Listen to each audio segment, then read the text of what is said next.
Hey, fifth grade, welcome to my kitchen.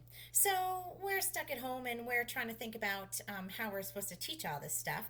And today's math lesson is about weight.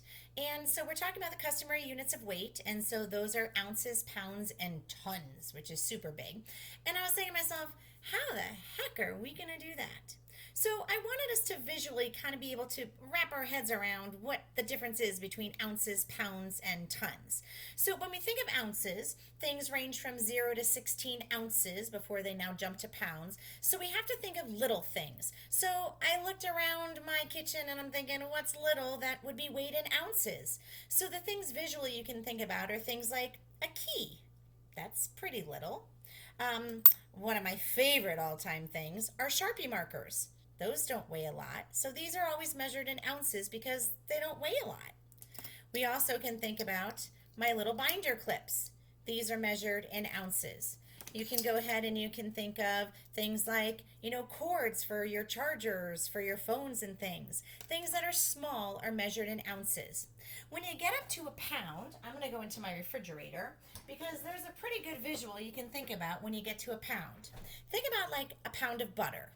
So I tried to go to the store to get a pound of butter, but because of coronavirus, there's like no butter to be had anywhere. So I do have my country crock, which is just under a pound. It's 15 ounces and 16 ounces make a pound. So visually, once we get bigger than this, then this is where we start measuring things in pounds. So we measure things like a 5 pound bag of flour. This definitely is a lot heavier than my key. Another thing we can think of, I found these. These are actually a pound. My kid loves to eat them. These little orzo pasta things are exactly a pound. So much heavier in weight. But we can also get really heavy in weight. Like, for example, I was going to find him, my dog. So Lily weighs 10 pounds and Tank weighs 20. I just say he's big boned, but he's really 20 pounds. Think about you. Right? Some of you probably weigh close to 70, 80, 90 pounds, maybe even 100 pounds. You can think about me. No, I'm not going to tell you how much I weigh. But I'm measured in pounds, not tons, so I guess that's a good thing.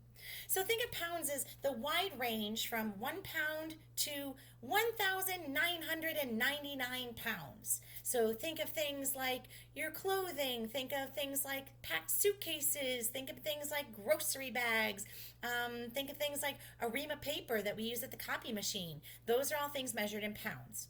When you get to tons, now you got to start thinking about cars. The average small sized car, I'm not talking like a smart car because I think that probably weighs like 50 pounds, but like a normal size small car weighs about 1 ton, which is 2,000 pounds. So most of you know that I drive that big white tank Navigator, and that weighs about 6,000 pounds, which is 3 tons.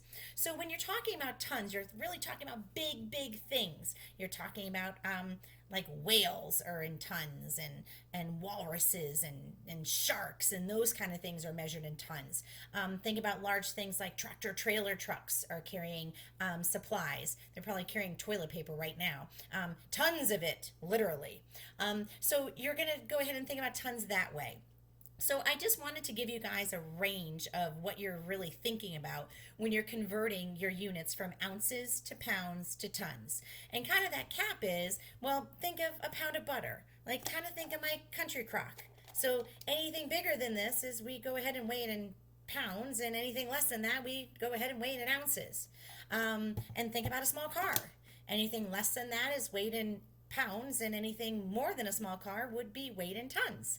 So I found this really cute little jam video. I'm also going to attach to this clip, and I am going to do our walkthrough for lesson 10.3 for our customary conversions. But guess what? That formula that we did yesterday, and that's right, the day before, is exactly the same formula we're going to do again.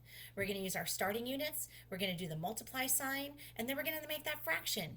And our top unit is going to be the ending units that we need to end with, and the bottom is going to be the one we started with.